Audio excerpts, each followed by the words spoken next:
Serbian intelligence. Proditores etiam iis quas anteponent invisi sunt. Tacitus. Traitors are hated even by those in whose favor they do so. When we talk about intelligence, we must also talk about the elite of the nation, because intelligence is, at least in part, the national elite. There is a significant difference between the elite and intelligence, as the elite is not only composed of educated and highly educated individuals but also includes creators in all fields and highly moral people. They can be found equally among what are considered middle and lower layers of society.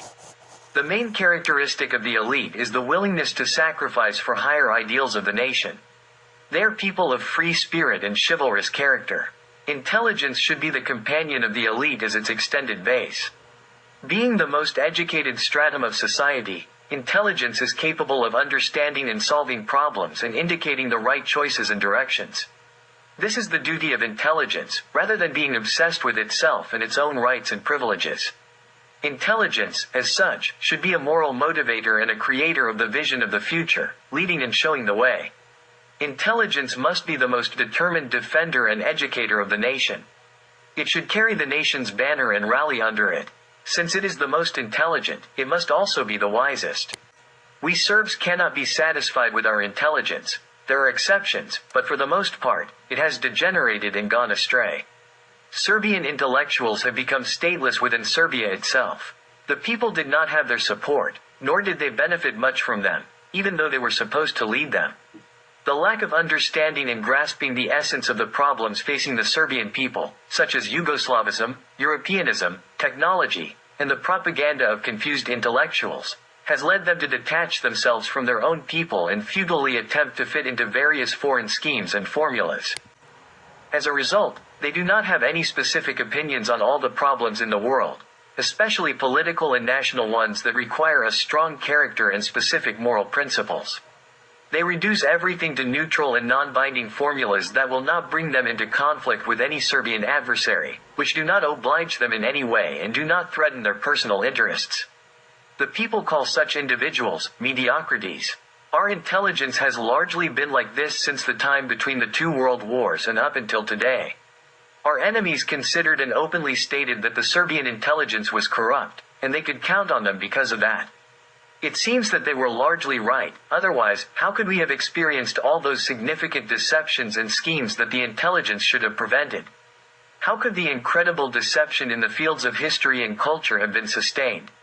Even today, when everything is revealed and known, we still have a part of that intelligence that turns a blind eye to the facts, denies reality, and tries to turn the wheel of history backward.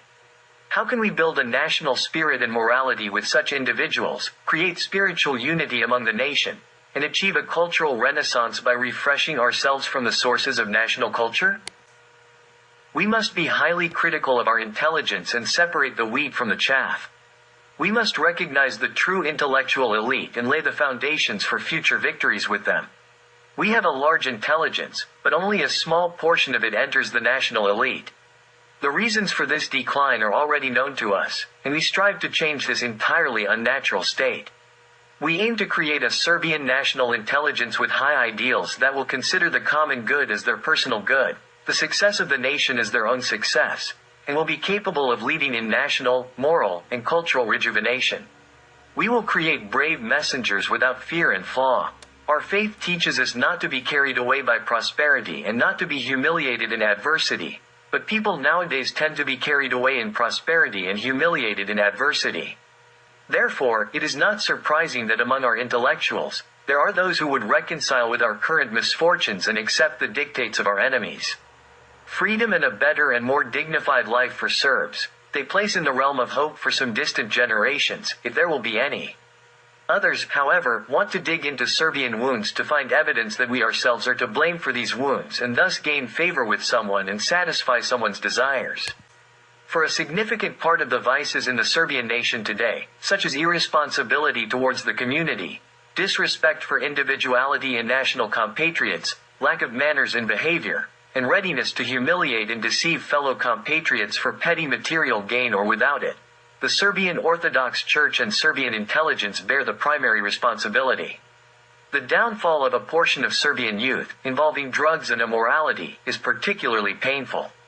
The intelligence, in particular, has a special responsibility, given that during communism, the authority of the church was undermined, and its influence diminished.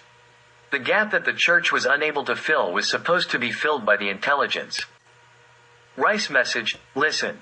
Serbs provided the best portrayal of the Serbian intelligence between the two world wars.